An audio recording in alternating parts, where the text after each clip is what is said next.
Gentlemen, and welcome to the 2020 Long Island Business News Hall of Fame induction ceremony. I'm Ali Jabbour, Associate Publisher at Long Island Business News.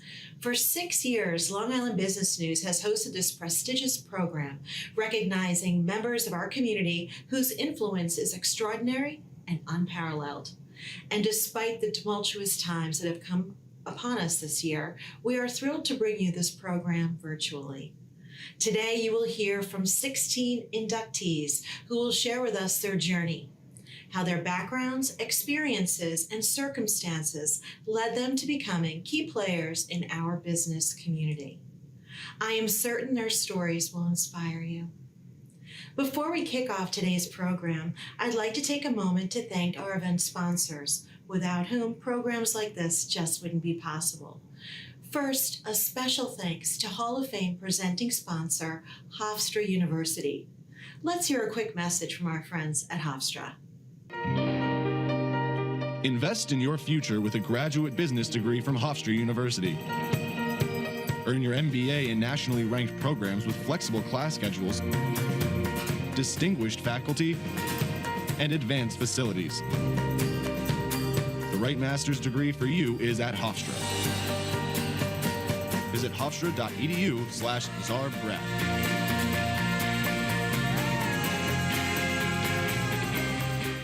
Thanks once again to presenting sponsor Hofstra University for your support. Thanks as well to our live stream sponsor, Bethpage Federal Credit Union. Now let's see a short message from our friends at Bethpage. For nearly 80 years, providing great value and service have been our focus at Bethpage Federal Credit Union. We continue to move forward carefully, just like you, with all the service you've come to expect from Bethpage. Remember, if you need us, we're here for you.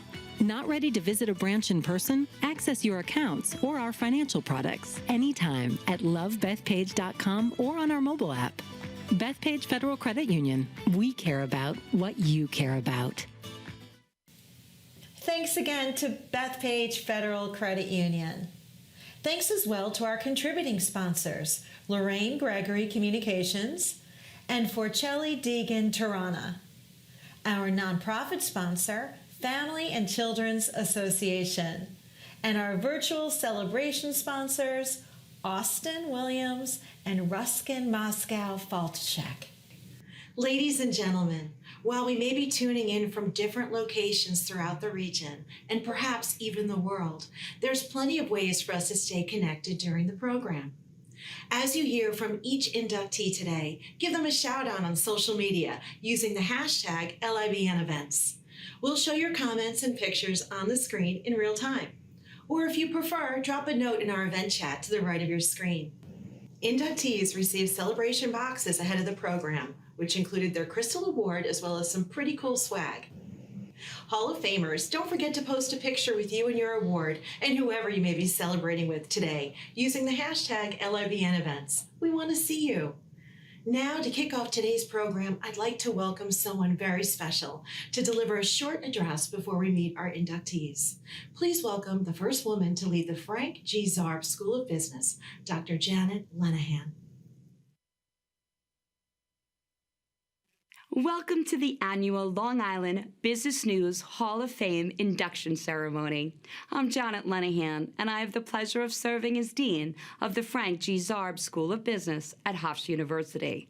It is an honor to welcome you all to Long Island Business News' most prestigious event, which recognizes members of the Long Island community who have made a significant impact on our region. Each of them will be commemorated in our business school building, taking their rightful place among the ranks of past honorees since 2015. We are very proud to commemorate these leaders because we are developing the next generation of global leaders at Zarb. And what better role models than our current and past Hall of Famers? At Zarb, we believe the best business education has to be hands-on. And our beautiful new building provides students with robust experiential learning opportunities, incorporating the latest technologies. For example, our students nurture their entrepreneurial skills in our 5,000 square foot incubator space. They conduct sophisticated research for corporate partners in our state-of-the-art behavioral business lab, using technologies like eye tracking software, facial analysis technology, voice analysis technology to better understand consumer and employee behavior. They learn how to defend and detect against cybercrime in our Cybersecurity Innovation and Research Center, and they manage a portfolio of more than $100,000 in our state-of-the-art trading room with 34 Bloomberg terminals that provide the same real-time data that financial professionals use every day. At ZARB, our mission is to develop tech-agile, visionary global leaders who are ready to take on the challenges that lie ahead. And our strength as a business school, our ability to fulfill that mission, can be attributed to the leadership of one of this year's honorees, Hofstra's Provost and Senior Vice President for Academic Affairs, Dr. Herman Berliner. A transformative, compassionate, and ethical leader, Dr. Berliner has twice served as ZARB School Dean and twice as the University Provost, committing his entire career to making Hofstra the world-class institution that it is today. Yet even as we encourage our students to become global citizens, we remain strongly connected to Long Island, where partnerships like this one with Long Island Business News build the foundation that helps our students make their way from the classroom to the C-suite. Once again, on behalf of the Frank G. Zarb School of Business at Hofstra, let me congratulate all of the honorees. We look forward to celebrating your achievements. Thank you, Dr. Lenahan, for an excellent segue into today's program. And now, without further ado, to introduce today's inductees, please welcome LIBN's very own editor and associate publisher, Joe Dowd. Thank you, Allie. And good afternoon, ladies and gentlemen. It's an honor to be with you all, virtually, of course, to induct 16 leaders of our community who have made a tremendous impact on their respective industries. They were identified and vetted by a panel that includes past Hall of Famers, as well as other members of our business community. The stories you'll hear today will be engaging and inspiring. Let us know your thoughts throughout the program by using the chat box to your right or by posting on social media using the hashtag LIBN events. To learn more about the Hall of Famers, be sure to check out the special section honoring them, which you'll find in tomorrow's edition of LIBN. Now, let's meet our first inductee of the day. She is an icon in the banking industry, having developed some of Bethpage Federal Credit Union's most popular community initiatives, the highlight of which, of course, the beloved air show at Jones Beach. Please welcome Linda Arman.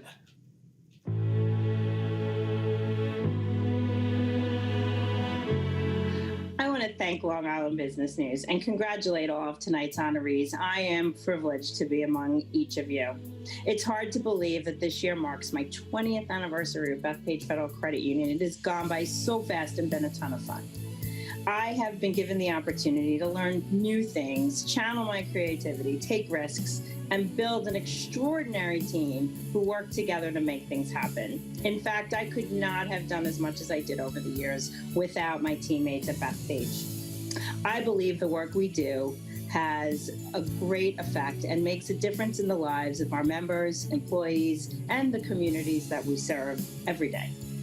Being active in the community and throughout the credit union industry has helped me to meet so many people who have had a profound impact on me personally and professionally, and I try hard to pay it forward every day. During the last few months, we've all had the opportunity to find a new hobby, redecorate, and maybe think about what matters most to us. For me, the work I get to do, my amazing family, teammates, and the many friends that I've met along the way is what's so important to me. My dad used to remind me that I would be judged by the company I keep, and I would say he was right, and I wouldn't be accepting this award without each of you. So thank you for this honor, and have a good evening.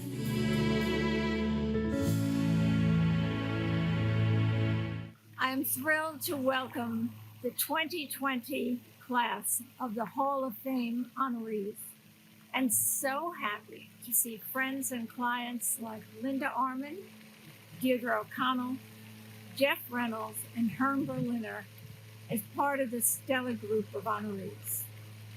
Everyone here has worked hard, persevered, and made sacrifices to be at this point in time, and their contributions have enriched Long Island.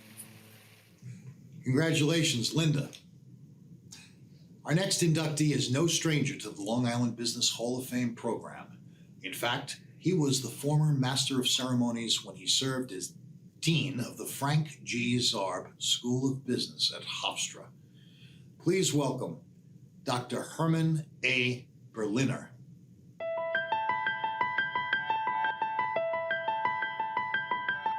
It is a pleasure for me to be part of the Long Island Business News Hall of Fame. I've been at every Hall of Fame dinner prior to this year. I know everyone that's been inducted. I feel thrilled to be in the company of all the previous recipients and honored to be in the company of all the people being inducted tonight. It's a great group of individuals. As I said, I'm pleased to be part of their company. I have been at Hofstra University for 50 years, and it's been an extraordinary pleasure for me. I started as an assistant professor of economics 50 years ago. I came to Hofstra because Hofstra had that great mix, cared a lot about teaching, cared a lot about teaching excellence, cared a lot about the qualifications of the faculty, provided an outstanding education. And if I can fast forward to today, Hofstra still provides that personalized education, still has as its #1 priority excellence in teaching, has an outstanding faculty, and has a comprehensive series of programs that very clearly makes us a national university. And I've had the privilege as provost and senior vice president of the university to being part of building what Hofstra is today, while still maintaining the values that Hofstra has always had. So I was a key person in establishing the Hofstra University Honors College. I was a key person in establishing the Lawrence Herbert School of Communication. I was a key person in establishing the School of Engineering and Applied Science. I was a key person in establishing the School of Health Professions and Human Services, and a key person in establishing the Hofstra Northwell School of Nursing and Physician Assistant Studies. So think about it, a 50-year career at Hofstra University, doing what I believe in, which is educating the next generation of leaders for our country, providing them with an education that's grounded in teaching excellence and a scholarly faculty that really knows what it's talking about, and adding to Hofstra's offerings of programs to make it a much broader, more national, more diversified university. Been a great ride, and I've enjoyed it thoroughly.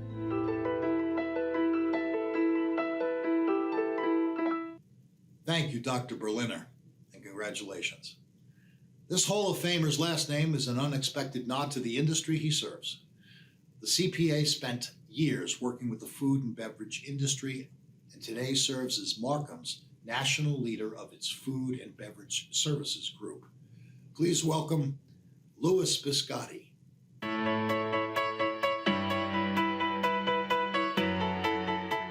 Thank you, Long Island Business News, for this wonderful, humbling, and much appreciated honor.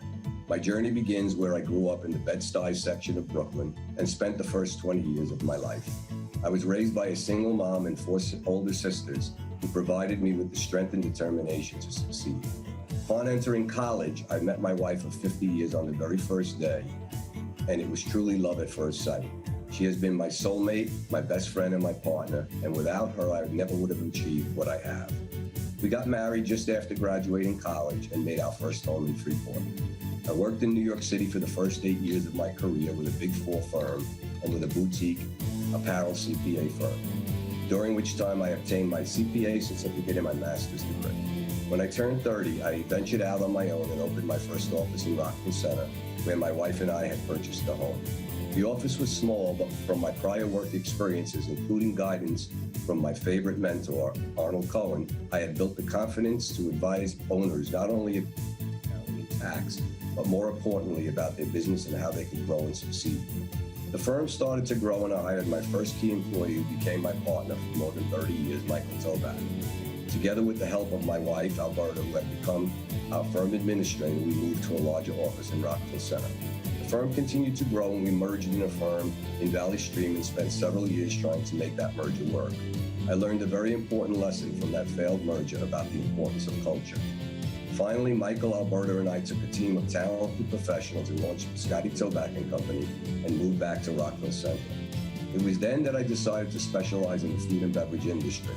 Our reputation in food and beverage grew, and we became known as the go-to firm for food and beverage companies, especially in the Long Island marketplace. We moved to Garden City and started an educational and networking conference for C-level executives of food and beverage companies. That conference has grown in prominence and continues to be a model used throughout the United States.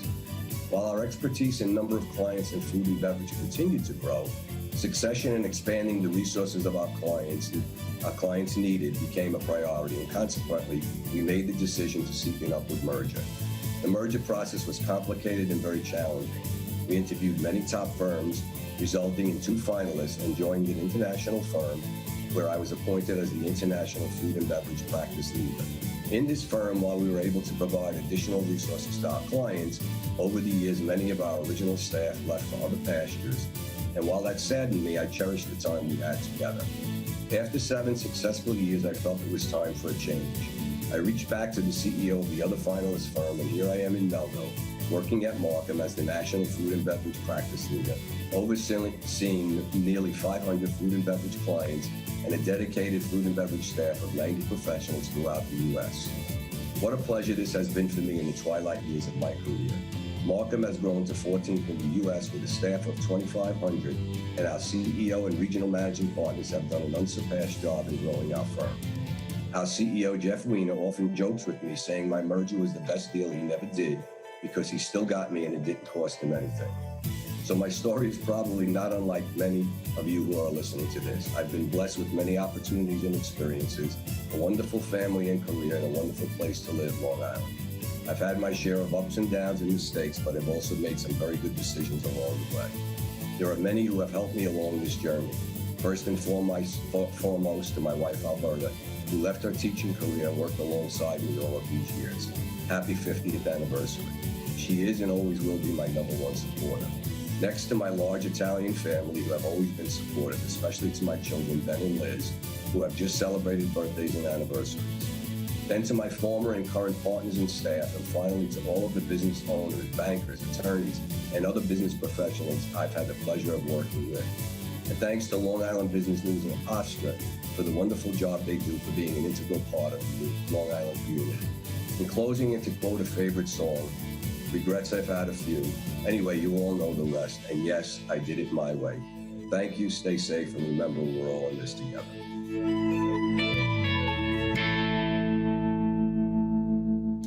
Thank you, Lou. Our next inductee is known as Long Island's economist, having worked with the most influential organizations and communities in our area. His work for decades has provided vital insights into the region's economic status and future. Please welcome Dr. Martin R. Cantor.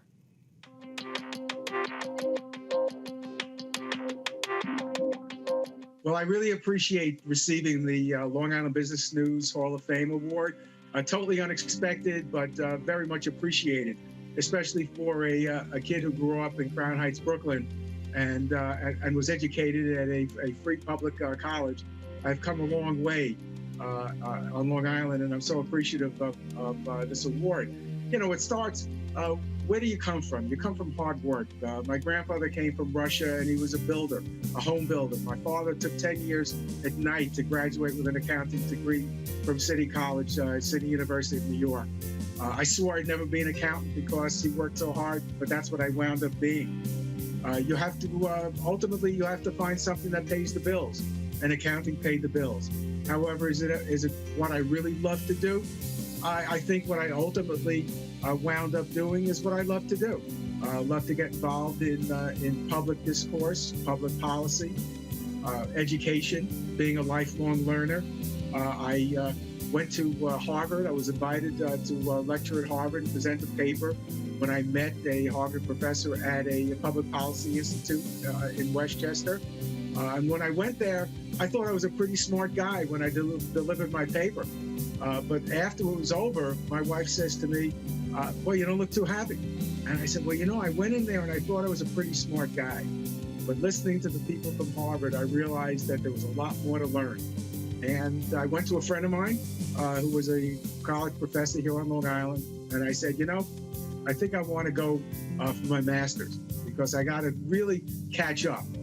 The reality for my world was that you could become a dinosaur very quickly in terms of information and technology. And I had become a dinosaur, not having gone to school or learned technology since graduating from college. So going back to school in the late 1990s to get my master's was quite an experience. And I got my master's in interdisciplinary studies from Hofstra University, focusing really on sociology and economics and the interdisciplinary relationship between the two. That was a major eye-opener in terms of where Long Island was going and the changing world, the changing demographics. And it really prepared me to focus in on what the next part of my career was. After having served as Suffolk County Economic Development Commissioner, it was another way of getting involved in the Long Island community, putting my accounting expertise, my public policy expertise, my economic development expertise to benefit others who live and work on the island.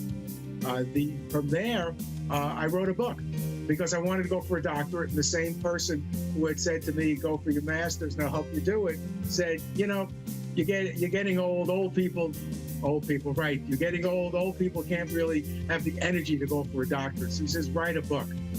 But then I got which I did. And my book was Long Island, the Global Economy and Race, the Aging of America's First Suburb, which really took Long Island from its birth to where we were by 2006. Then a friend of mine, who's the former Suffolk County Executive, Bob Gaffney, became president of Dowling College. And he asked if I would join him there to help with the college, which I did. And I formed the Public Policy Institute there. And Gaffney gave me the opportunity to get my doctorate. Ultimately, received my doctorate in education. And that taught me all about research and helped me define where Long Island was through all my research studies of demographics, industry sectors, people, places, and things, and helped illustrate where Long Island came from and where we were going, which was my true passion in terms of highlighting and illustrating the region. The issue really is, how do you get there and what do you do to succeed? Well, the key thing is you network with the people you know, because ultimately the people you know will be the people who recommend you and hire you. And do what you love to do. If you don't do what you love to do, you're not going to do it well. And the other thing is know what's important and know which is just something that interests you. And jettison what interests you to do what's really important, significant. And the last thing is you need a partner in life. And I've been extremely fortunate that the woman I married, Debbie, really helped me succeed, always supporting me where I was going, giving me the occasional, what are you, crazy? You can't be saying that. So people will think you're stupid or nuts. And believe me, if that doesn't keep you grounded, nothing else will.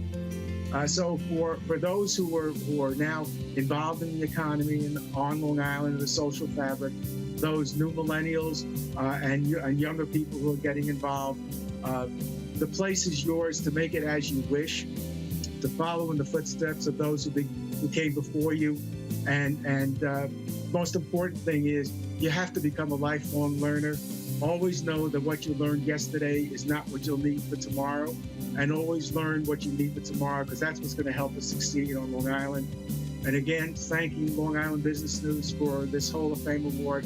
I truly appreciate it. And congratulations to the other recipients and my other co-award winners. You've all done a great job, and collectively, we have made Long Island a better place to live.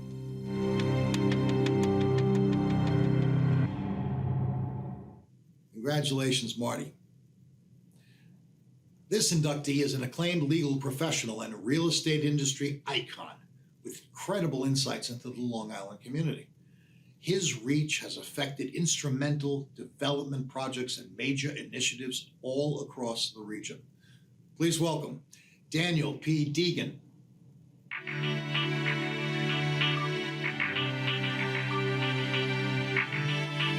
I want to thank the Long Island Business News for this honor and for the opportunity to speak about my career and life experiences. Who we are as a person and a professional is greatly affected by the special people in our lives that have influenced us, encouraged us, and collaborated with us. I started my legal career when I graduated St. John's Law School and joined my father's law firm in Glen Cove. We were a general practice law firm. The client needed a will, I did a will. The client got arrested, I represented the client in court. They got hurt in an accident, I would prosecute their personal injury case. They needed zoning variance, we did the zoning variance. You get the idea. Things changed for me when Tom Swazi was elected mayor of Glen Cove in 1994, when I was but 4 years as an attorney. Tom selected our small firm to be the city attorney and general counsel for the city, while the prior administration had literally 17 different law firms representing the city in different types and areas of the law. As a reform measure, then Mayor Swazi decided to concentrate all of that work in one firm located within the city boundaries. I'll never forget the first city council meeting. It was a packed room in City Hall. I was 28 years old, and Tom Swazi had appointed my father to sit as the city attorney with the city council and in the city council seat on the dais. I sat behind him in that first meeting. It was a very contentious, loud meeting, as they tended to be in those days. Plenty of challenging and somewhat hostile questions posed to the city attorney. 2 weeks later, the city council was scheduled to have their next official meeting, and I remember asking my father what time we should be there, at which point he told me he wasn't going. I went to the meeting and sat in the city attorney chair at the end of the dais. The mayor and city council on numerous occasions nervously asked me when my father was going to be there. I told him he couldn't make it that night, but that he would be there at the next meeting. My father never attended another city council meeting again. That was my baptism by fire. Being city attorney for the city of Glen Cove meant that we represented the city council, the planning board, the zoning board, the community development agency, the industrial development agency. We negotiated labor contracts, represented the police department. We prosecuted disciplinary proceedings against city employees. We prosecuted city court building code violations in city court. I even had the experience of 2 jury trials, one a criminal court prosecution and another defending a personal injury claim. For the record, I was 1-1 in those jury trials. My father has always been there for me, both professionally and personally. His advice and wisdom has been invaluable. He always looked to put me and my sister and partner Kathleen in a position to succeed. Looking back on it, one of the best things he ever did for us was that he got out of the way rather than standing in the way by holding on too long. As my father stepped aside, my sister, Kathy, and I parlayed the city attorney experience into representing several municipalities across Long Island, including the town of North Hempstead, the town of Babylon, and when Tom Swazi was elected county executive, we represented the county's economic development agencies, including the Nassau County IDA. Kathy and I built that firm up to 10 lawyers in Glen Cove. We learned the advantage of focusing on specialty areas of the law rather than trying to be a jack of all trades. In representing these public municipalities, we raised our profile, but also our exposure to the public fray. We weathered some serious challenges in those years, but what didn't kill us made us stronger. I like to think that our hard work and our integrity ultimately carried us through and only increased our reputation. About 15 years ago, we made a seminal business decision, which was to give up all of our government clients. We voluntarily and systematically asked our various municipal clients not to renew our contracts. While we were on excellent terms with those clients, we transitioned our firm into solely representing private sector clients in their business before and with municipalities, and before municipal boards. In 2008, I had the good fortune of sitting down with my current partner, Jeff Forcelli, to discuss joining our firms together. The concept was to bring together good lawyers with experience and with relationships on both sides of the aisle, in the political aisle, into one law firm. Our firm in Glen Cove had 10 lawyers and Forcelli had 30.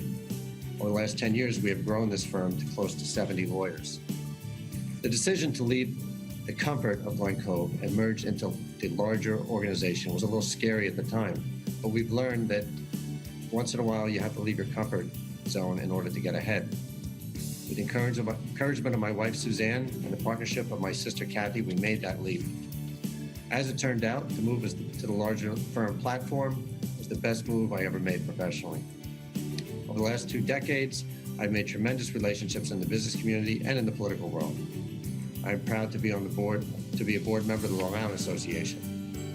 I've worked on some of the highest profile real estate development projects on the island, and we represent some of the most well-known and respected national and local companies and developers. I've been proud to play a part in the growth of Long Island through downtown and transit-oriented mixed-use developments that are key to the future success of Long Island. Each of these developments has included a workforce or affordable housing component. As a firm, we pride ourselves in being able to send the right team into the right municipality for the right project.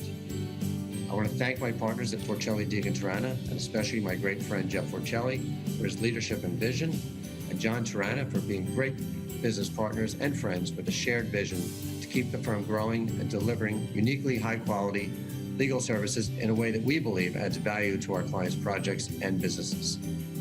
Lastly, I want to thank my wife Suzanne and my 2 daughters, Natalie and Georgia, for giving me the support and beautiful family life that balances out all of my work. Thank you so much, and I love you. I want to thank Long Island Business News for this honor. As you can see, any accomplishments that have been a team effort. Thank you very much.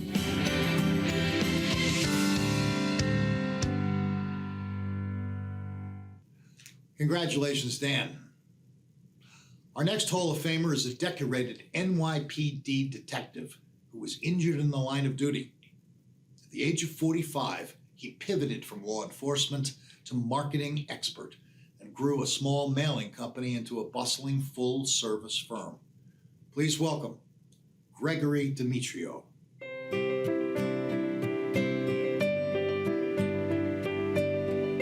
I want to thank Long Island Business News, the Awards Committee, Hofstra University for this prestigious and humbling recognition. Long Island Business News has been a great supporter for me and my company for many, many years, so I want to give them a little bit of a special thank you. So they've asked me to say a few words about my journey.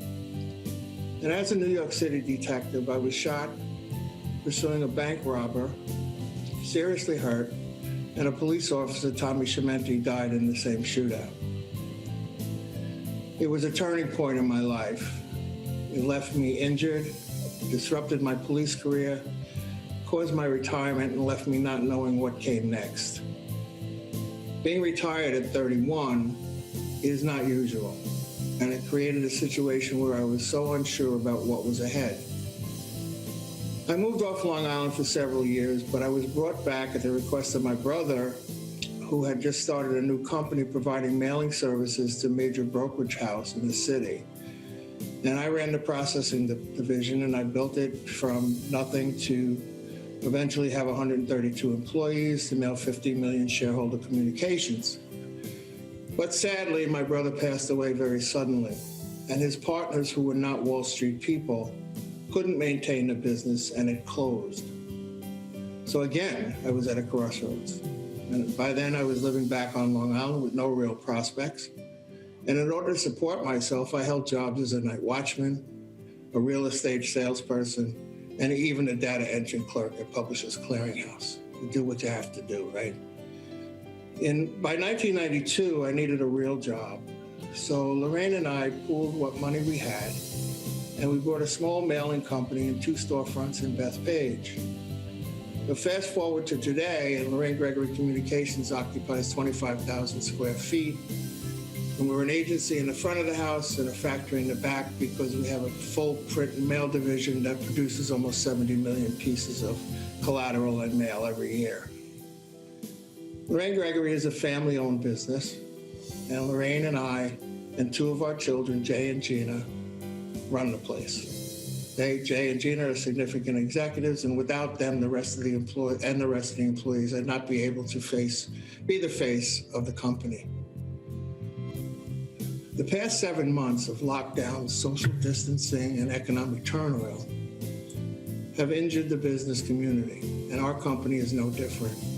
Top-line revenue has taken a significant hit, and remaining relevant in front of our clients as they figure out their way back to viability is our challenge today. But we're taking our own advice, and we've increased our marketing and advertising. But completely unexpected during the work from home period, I got familiar with Zoom, and I was able to convert my Ask a CEO interview series to their platform. Now, previously, the show was shot in our studio with 2 cameramen, a soundman, and a producer. And COVID made that impossible. But Zoom really filled the gap and did it so very nicely.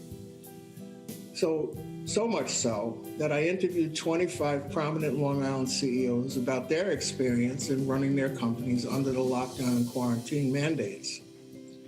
The interviews were released on my YouTube channel as the COVID Chronicles, and they were so successful that the show is now produced as a podcast as well as a video. By talking to fellow CEOs, I'm able to build some really substantial and important relationships, and that's turned into marketing assignments. So I say to my fellow CEOs and business colleagues, now is the time to be innovative and change the way you put your company in front of the marketplace.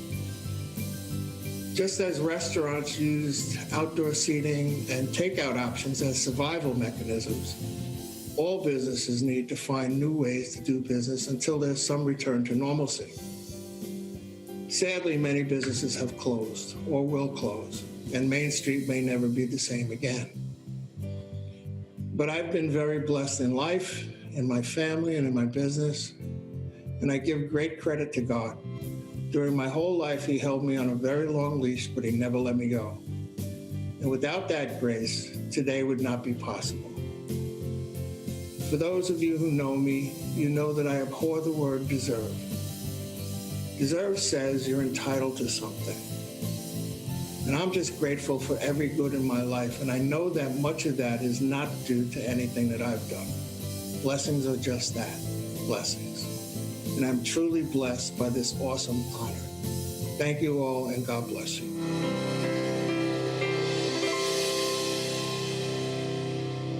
Congratulations, Greg.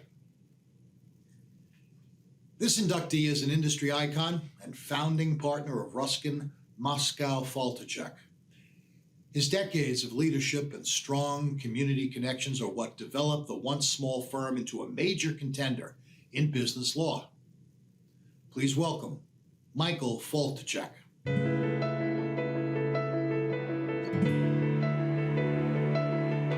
Well, let me begin by congratulating all of the other inductees to the Hall of Fame in this very epic, historic 2020.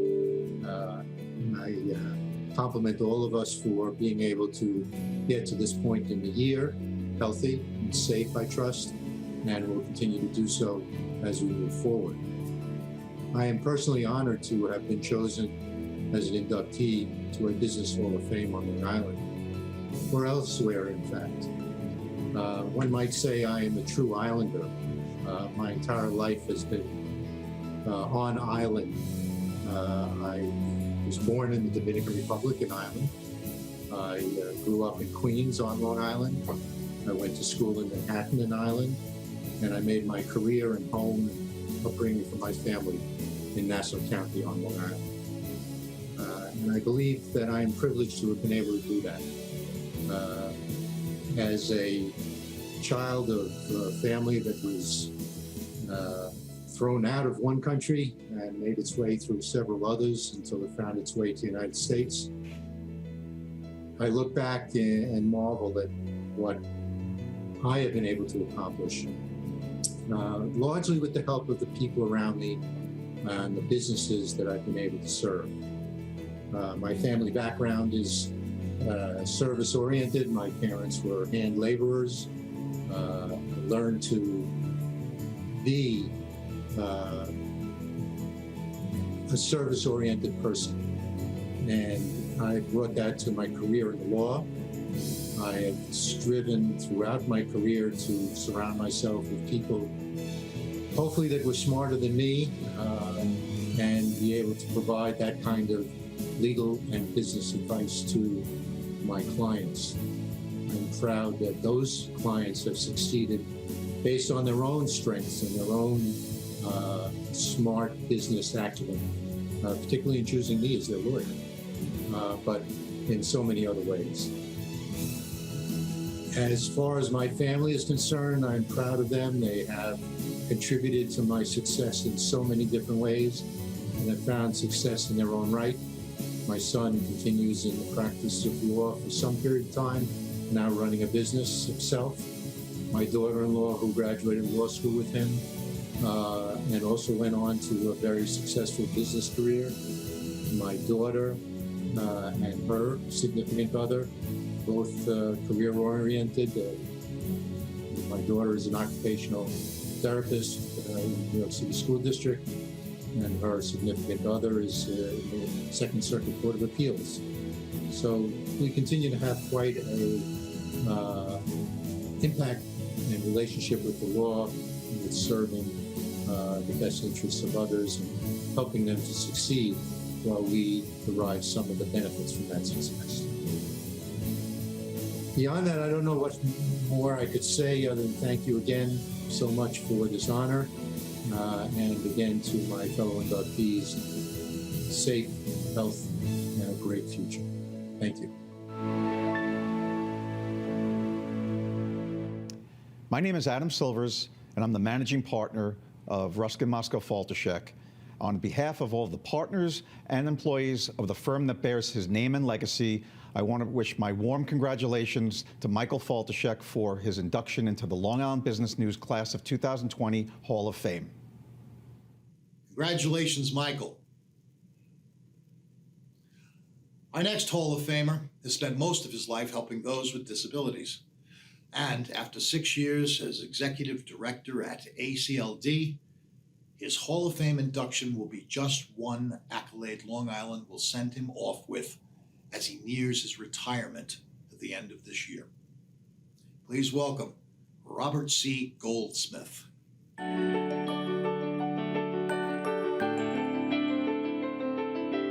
When I heard I was going to be inducted into the Long Island Business News Hall of Fame, my first thought was, are you sure you have the right Robert Goldsmith?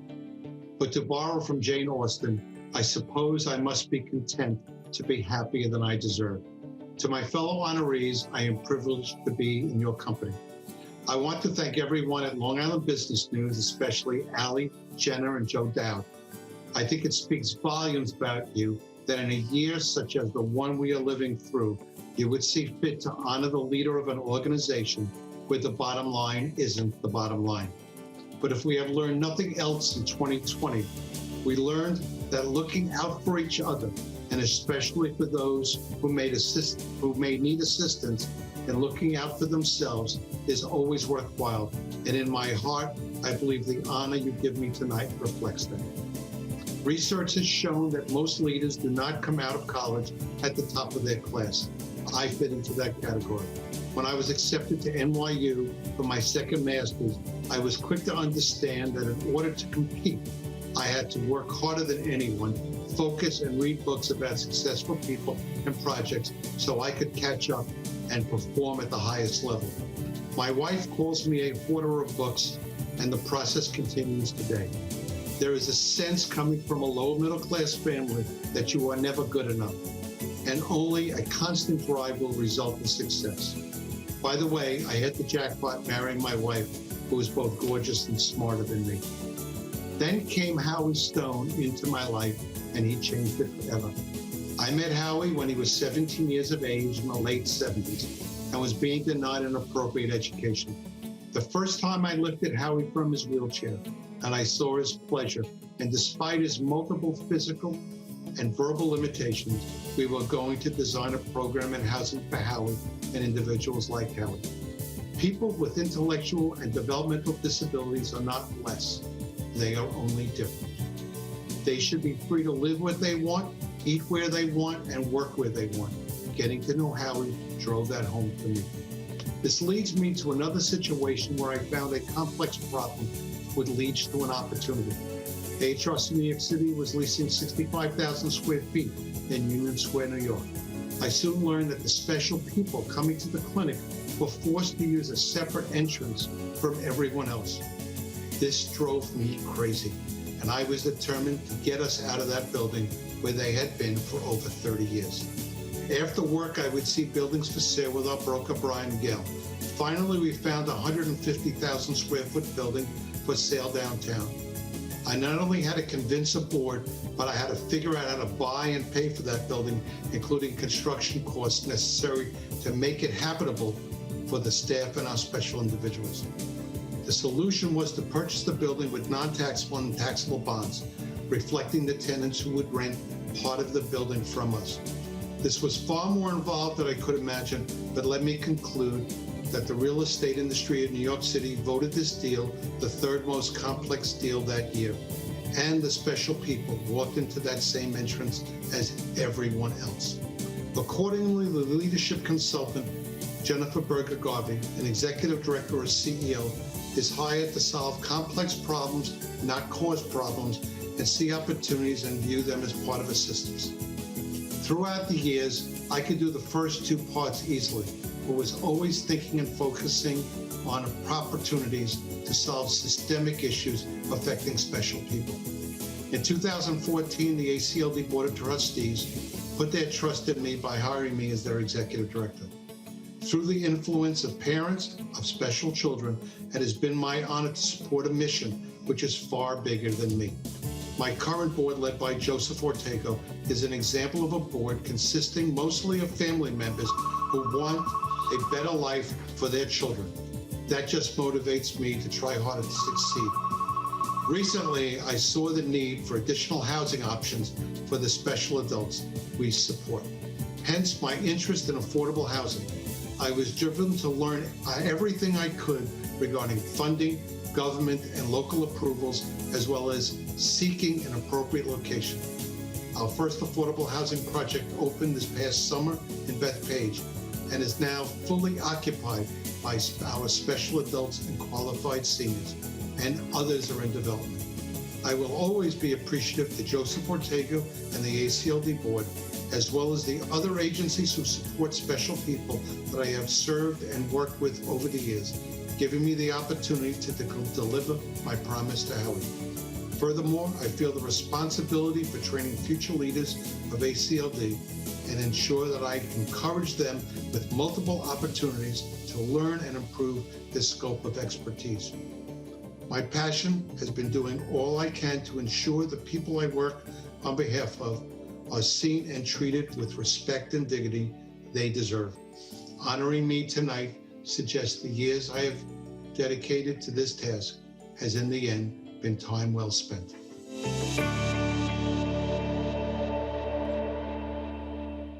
Congratulations, Bob, not only on your induction today, but also on your upcoming retirement. Our next inductee is the former president of the Institute of Student Achievements, supporting tens of thousands of disenfranchised kids in our area. She also dedicated her time on Long Island pushing efforts to increase diversity and philanthropy. Please welcome Dr. Jerry House.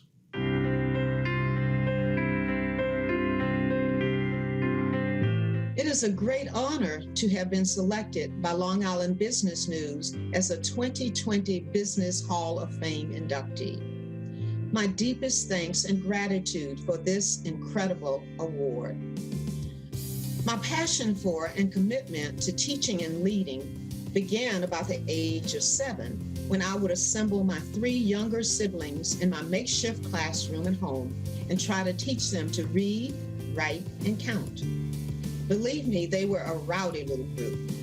But now they are all in successful careers, and I'm claiming a part of the credit. I was deeply inspired by my mother, who was a career elementary school teacher, and who, along with my father, taught us that education was the pathway to future success and a just society. So it's no surprise that I pursued a long career in education. I've worked in interesting and diverse environments, beginning as a high school English teacher in a segregated high school in rural Virginia, where children struggled because they didn't have the resources and supports they justly deserved.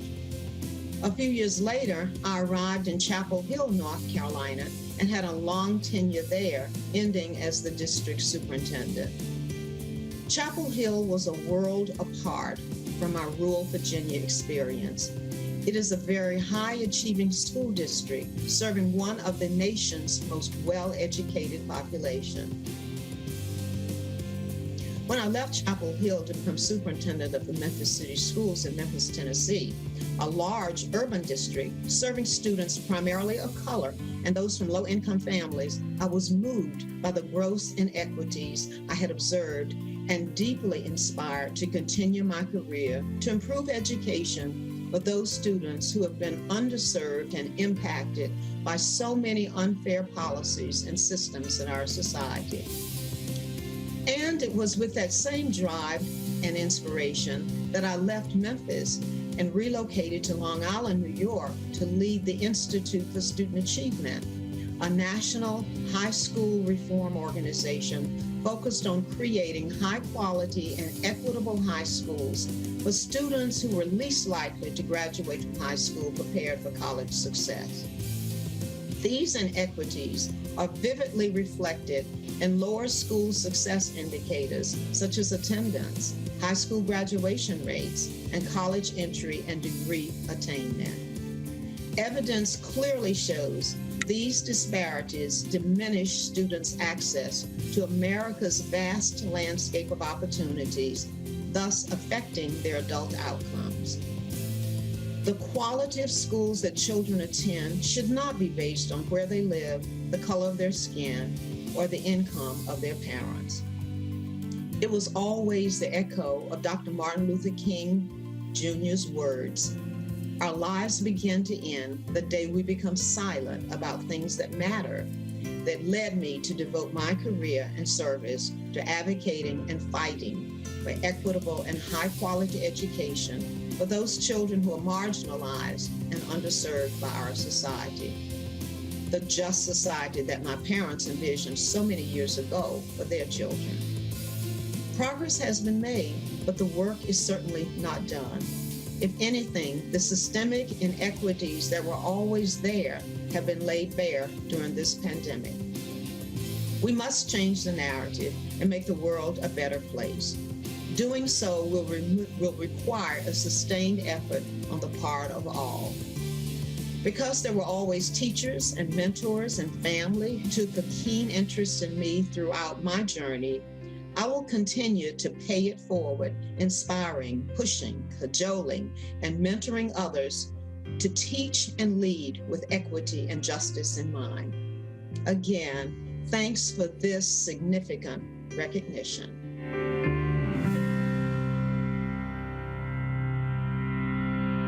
Congratulations, Jerry. Our next inductee is credited with the four-fold growth of her marketing agency since taking the reins in 2014. Passionate about striking a balance between culture and growth, she's helped Austin Williams earn a spot on the Inc. 5000. Please welcome Eva Lamere.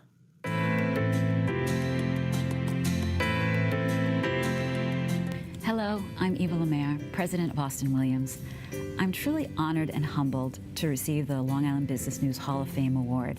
It is really just so incredible to me and so inspiring to be among the co-honorees I have, both past and present. As I reflect back on my career journey and consider where I am today and how I got here, I can distill it down to the core influence I believe leaders bring to any organization. That is our values. Those little things we do each and every day that exemplify who we are and shape our actions and decision-making. Studies show that organizations that clearly define and support their values are proven to outperform organizations that don't. They have higher employee engagement and retention and are more profitable. Like most of us, the values that were instilled in me happened through my upbringing, people I admire, experiences that shaped my life. The values that I hold dear: integrity, inspiration, commitment, communication, and confidence are the hallmark of our agency.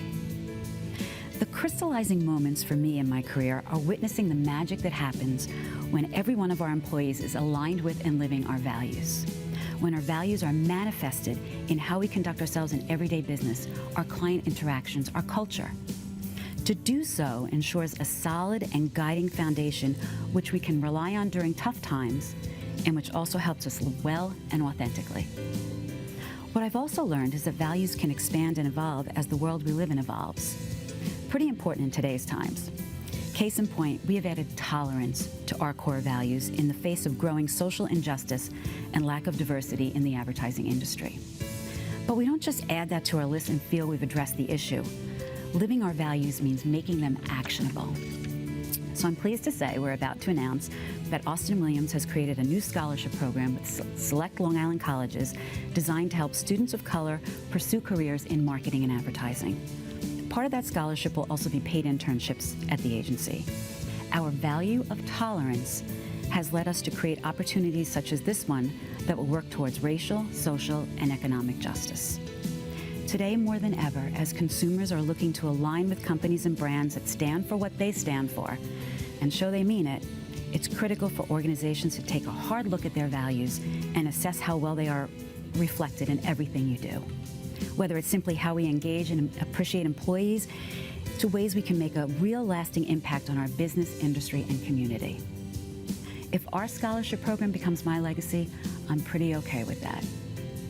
So once again, thank you, Long Island Business News, for this distinguished honor, and congratulations to my co-honorees.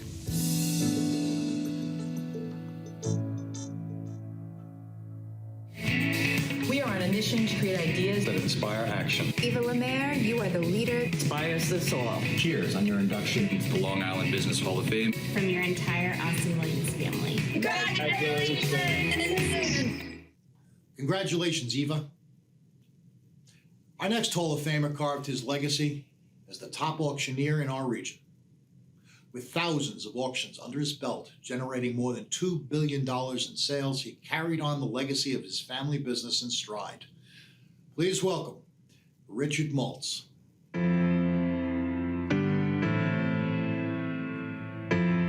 Please let me begin by thanking you for bestowing the honor of being inducted into the Long Island Business Hall of Fame on me and Maltz Auctions. As a lifelong Long Islander, knowing this award will be showcased at Hofstra University's Frank G. Zarb School of Business is incredibly rewarding. I've always been a car guy and a Mets fan. These two simple pleasures gave me both the ability and the opportunity to bond very closely with my father, David, who founded Maltz Auctions, originally as David R. Maltz & Co., over 40 years ago. From the age of 4, I was exposed to the workings of the family business, from filing papers to washing cars, and then to assisting at open houses and answering the phone.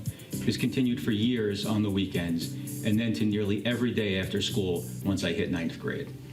My father felt it was crucial for me to experience, learn, and succeed at each and every employee's role, so I had an understanding on the struggles and the opportunities associated with each job function, and have instilled upon me the ability to troubleshoot when the time would eventually come as their superior.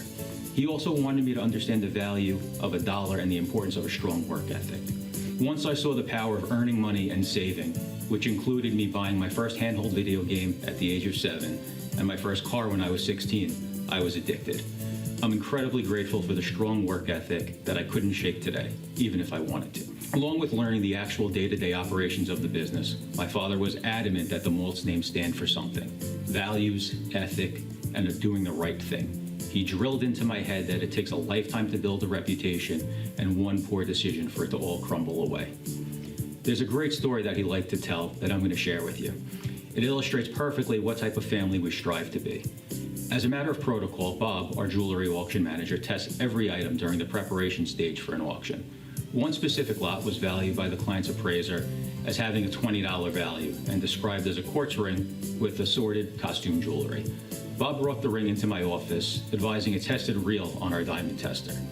Upon further investigation, cleaning, and third-party grading, it turned out to be a 21-carat diamond valued at nearly $300,000. An auctioneer with a different moral compass could have advertised the lot as costume jewelry with a quartz ring and subsequently bought it themselves for $20. They would have made a windfall profit, and the estate's benefactors never would have known the difference, but that's not how we operate. I received my bachelor's degree from Indiana University's Kelley School of Business with a dual major in business management and entrepreneurship, but I really found my calling while earning my master's of science in real estate from NYU. A key component of the firm's growth has been real estate, which is my passion.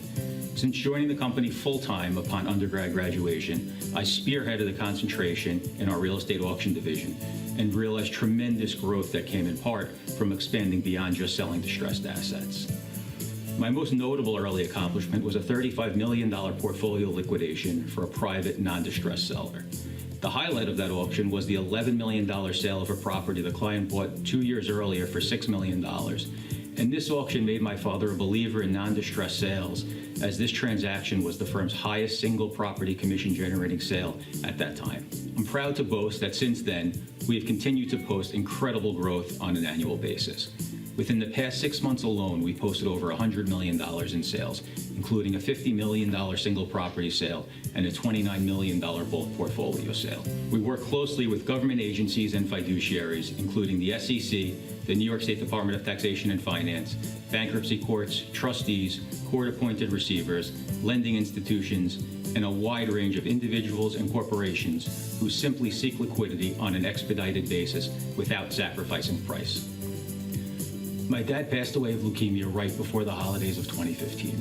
In the 5 years since, we've done our best to keep his legacy alive, and fortunately, through hard work and dedication, have continued to see double-digit growth year over year.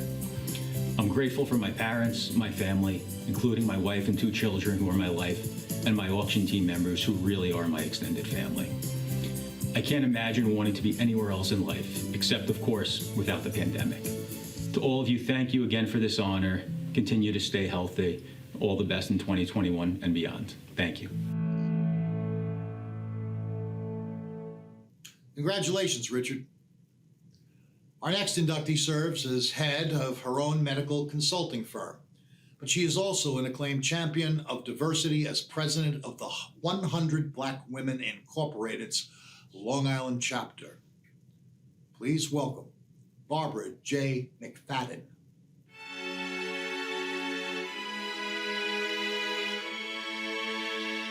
Good afternoon, everyone.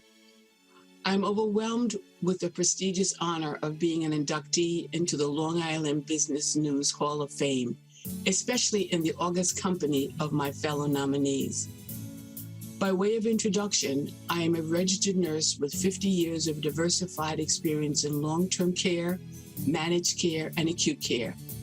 I've been involved in nursing education and as an adjunct faculty member at York College. In addition, I am a licensed nursing home administrator. Currently, I am president and CEO of McFadden & Associates Healthcare Consultants, which provides medical legal consulting services to law firms representing healthcare institutions. As steeped as I am in the health of Long Island, so am I involved in service to our beloved community. I currently served as the president of the award-winning Long Island chapter of 100 Black Women Incorporated, an organization which educates, empowers, and advocates on behalf of African American women and girls throughout Long Island. I've been a part of the Urban League State of Blacks on Long Island project and a long-standing member of the Long Island chapter of the Links Incorporated, a Black professional women's organization which provides assistance and support to a myriad of youth and adult projects in Nassau County. With all that I said, I must never forget my greatest contribution to Long Island's future are my 2 adult children, whose efforts continue to make me proud to be their mother. With all that I have been blessed to be involved with, I must tell you that I come from quite humble beginnings. I'm a woman steeped in the Gullah culture of South Carolina. The ethos of that African American community is that excellence is expected and failure is not an option. You must be twice as smart and proficient no matter how you earned their living in order to survive. My upbringing helped to form a personality and philosophy of inclusion, acceptance of everyone, and as an activist for social justice. I'm happy to be a small part of an evolving America, which is increasingly multicultural. As members of the Long Island business community, I know that you stand with me as we look forward to making our way out of this pandemic. We have all met this common enemy, whose presence is a reminder that we are stronger together than we are apart.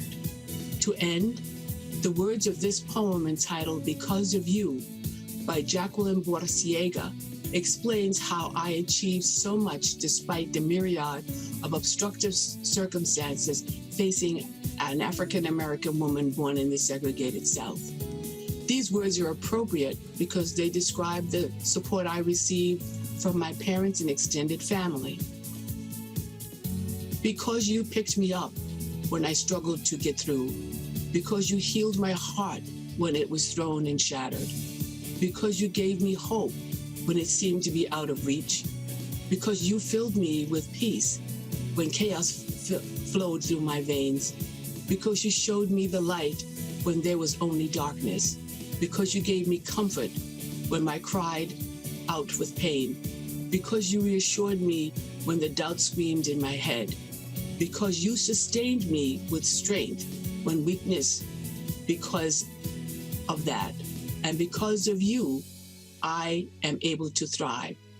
Thanks again to the Long Island Business News for the Hall of Fame induction, but let me say, this is not my final chapter. I'm just turning another page.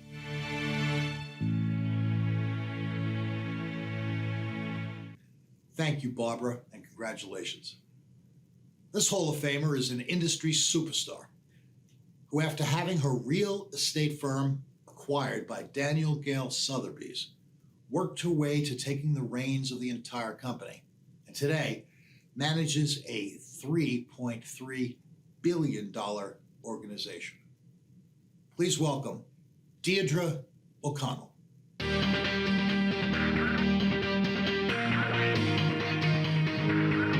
Thank you very much. I'm very honored to be here today and to be accepting such a distinguished award. My journey is a long one. It starts as a child and being the daughter of two immigrants who came to the United States in their teens from Ireland, who worked very, very, very hard to educate 5 children, and they were entrepreneurs at heart, particularly my mother. When my mother was very young, they moved from Queens out to the North Fork, and she was known to bake very good pies. And so one day she baked 4 pies and put them out on a stand in front of our home, and they all sold. The next day she baked a few more, and before she knew it, she was baking pies for a local fruit stand.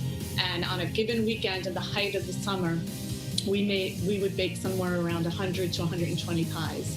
As a family, we all had our little job, and together it was extremely successful.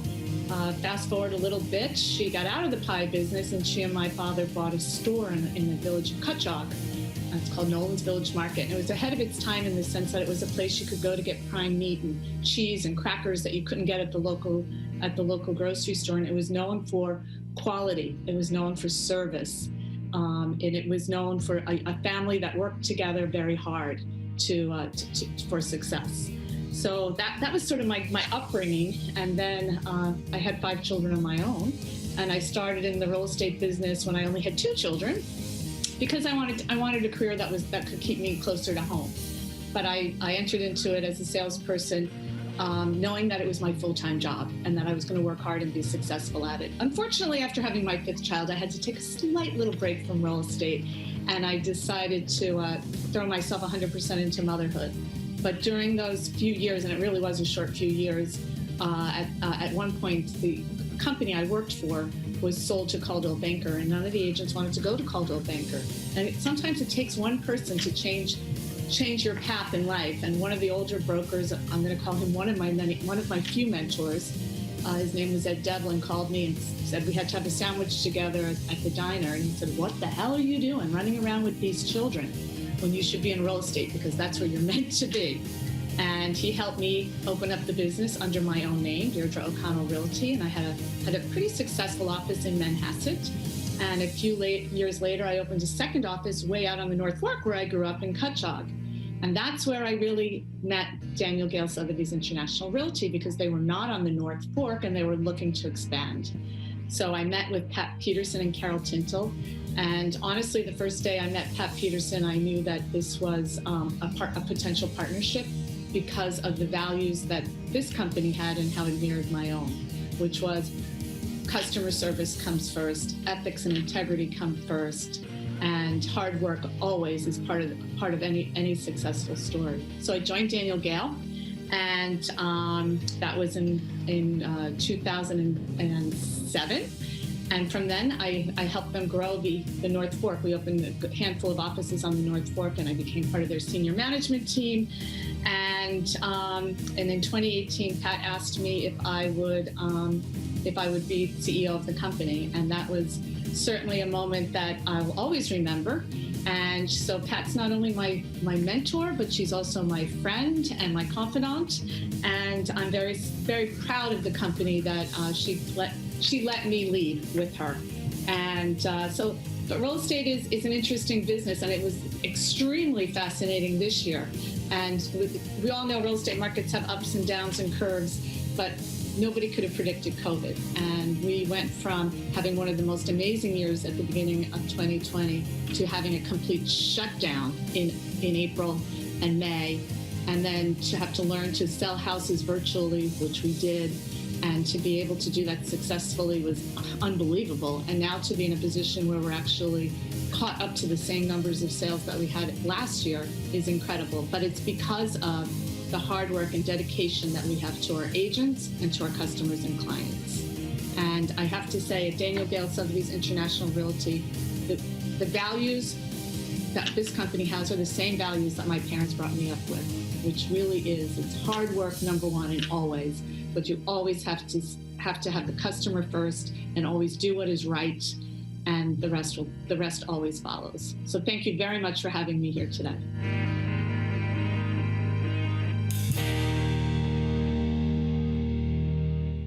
Congratulations, Deirdre. Our next inductee has dedicated most of his life to helping others.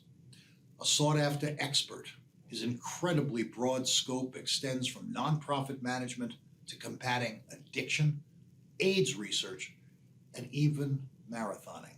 Please welcome Dr. Jeffrey Reynolds.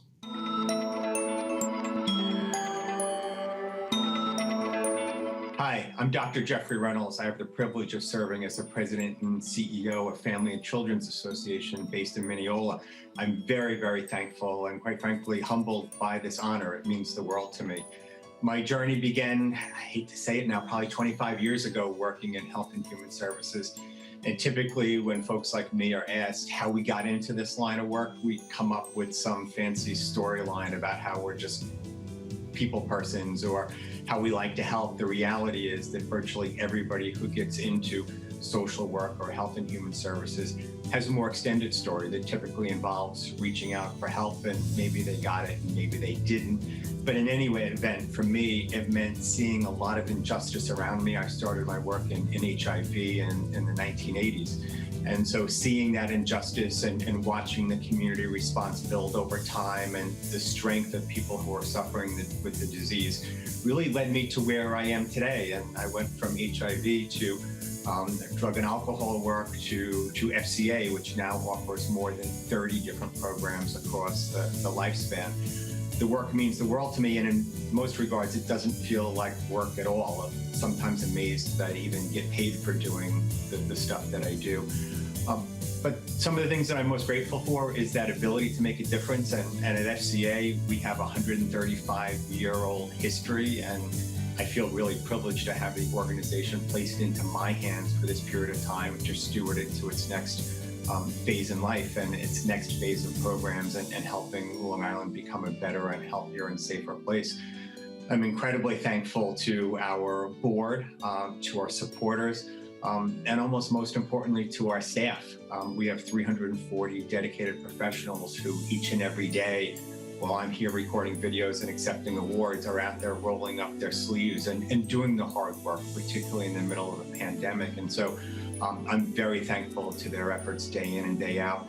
I'm thankful to the people on Long Island who open themselves up to us, that make themselves vulnerable, that say I could use a helping hand and accept our services, in most cases really taking a leap of faith and trust that another person is willing to help them, all with a singular focus of making Long Island a healthier and safer place not only for my family, not only for my kids, but for my grandkids and for all of yours. And again, I'm very, very grateful and thankful for this honor. It means the world to me.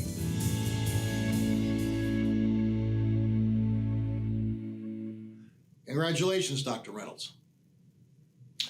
Our next Hall of Fame inductee boasts 3 decades of experience as a market researcher, but her real passion is for coaching.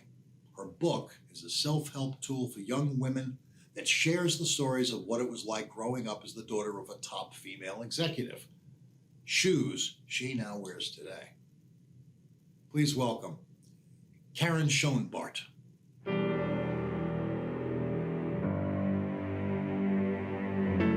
I'm humble and grateful to the Long Island Business News for this lovely honor. Thank you. My story is a simple one. Neither of my parents went to college. I grew up in East Meadow on Long Island. Long Island, that's one word, you know. When I was a little girl, I wanted to be a teacher. And like so many people of my generation, I basically stumbled into my career in market research. I worked my way up through the ranks, and after many, many years, I'm now humbled to lead the company as CEO of the MPD Group. MPD is a global research company. We're the 8th largest in the country, and we serve clients in over 20 different industries, ranging from apparel, video games, toys, etc. And I love that I get to have an impact every day on our clients, on our employees, and on consumers, because we help manufacturers and retailers put the right products in the right place at the right time for the right people. And I'm especially proud of the fact that we were nominated one of the best companies to work for in New York State. People ask me how I got to where I am, and I say there's 3 things. The first is that I work hard, and a lot of good things can happen if you simply work hard. Second is that I always volunteered for things and got involved outside of my job, and I think that that really helped give me exposure, and my career trajectory was a benefit of that.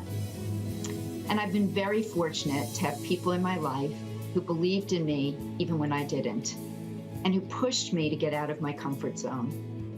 Special shout out to my parents, Anita and Zelman Schoenbart, who aren't with us anymore, but I know they'd be very proud. And to my boss, mentor, colleague, and friend, Todd Johnson. People also always ask, can you have it all? And I always respond, having it all is what it means to you. But if having a career and a family is having it all, you can certainly do that, and I'm a testament to it. I've been married to my best friend, Brad Sporkin, for 37 years. We have 2 amazing grown children, Danielle and Eric, and their spouses, Jason and Lexi. And the 4 of them are all very successful in their own right. But even more importantly, they're very happy. And most importantly, we're a close and loving family. And really, at the end of the day, that is what life is all about. So again, thank you so much to the Long Island Business News. I'm extremely grateful for this lovely honor. Thank you.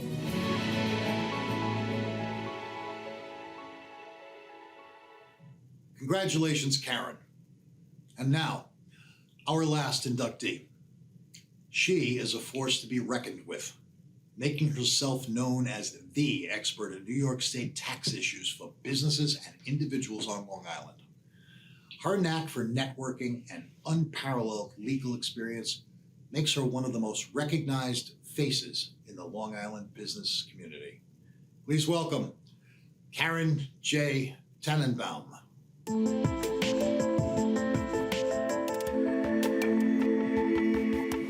I'm honored to be named to the Long Island Business News Business Hall of Fame, along with so many great leaders in the community. I started my firm, Tannenbaum Law, 25 years ago with a pad, a pen, and a Rolodex. I have over 17,000 names in my database, and I have met all of them over my 35 years of working on Long Island. I would have enjoyed walking the room at the Crest Hollow Country Club and saying hello to so many familiar faces and colleagues and meeting new ones, but we'll make do with a virtual event. I'm both a tax attorney and a CPA. I help small businesses and individuals resolve their tax problems. I have a wonderful team at Tenenbaum Law that has helped me grow my practice over these years into one of the few women-owned businesses to reach 7 figures in revenues. Tenenbaum Law has been named a top tax firm by both the New York Law Journal and Long Island Business News. How did I get here? It's been said that you can have it all, you just can't do it all yourself.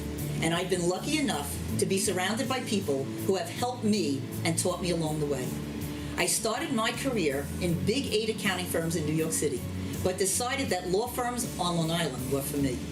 My parents have been role models and gave me the inspiration to be both a professional and a business person. They have an amazing work ethic.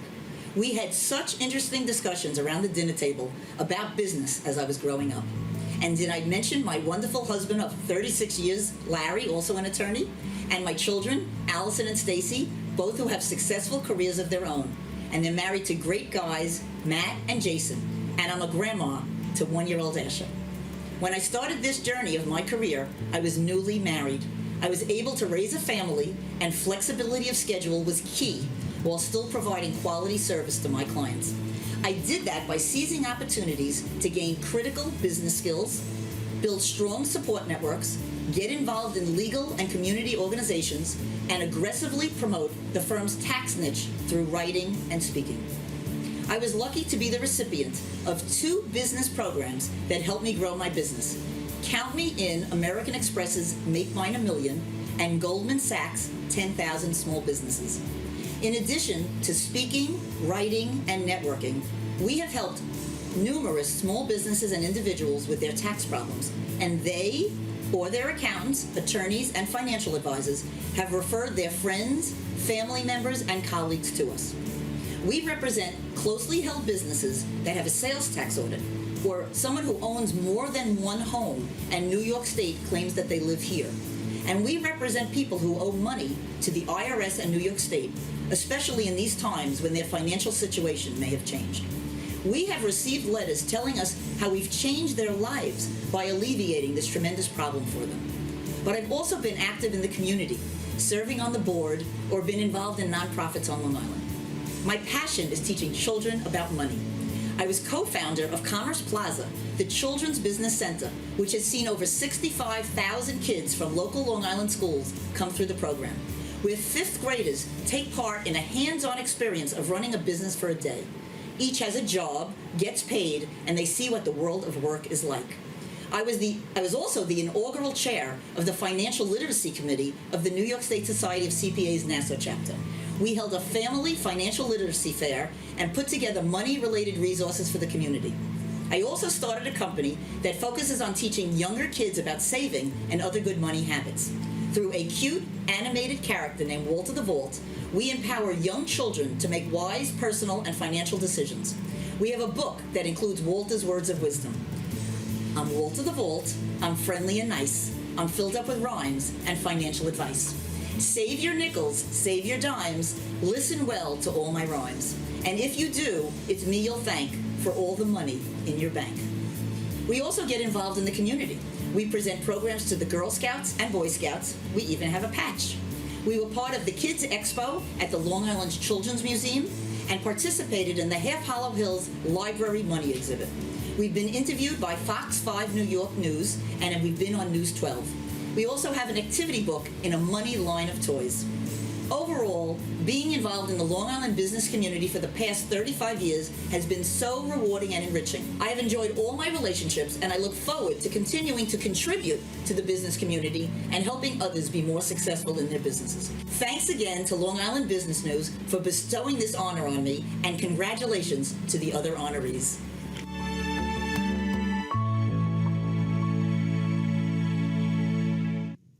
Congratulations, Karen. And congratulations to all of today's inductees. Folks, don't forget to give them a round of applause on social media using the hashtag LIBNEvents. Now, to wrap up the program, please welcome back LIBN's very own Ali Jabbour. Thanks, Joe. And congratulations again to all of tonight's inductees. Your vision and leadership is what will guide Long Island to success in 2021 and beyond. Thanks once again to our sponsors. Presenting sponsor, Hofstra University and the Frank G. Zarb School of Business. Contributing sponsors, Lorraine Gregory Communications and Forcelli Deegan Tirana. Nonprofit sponsor, Family and Children's Association. Live stream sponsor, Bethpage Federal Credit Union. And our virtual celebration sponsors, Austin Williams and Ruskin Moscow Faltashek. And again, thanks to all of you for tuning in to celebrate this year's inductees. We look forward to seeing you all in person for the 2021 event. Until then, stay safe, stay healthy, and we'll see you soon.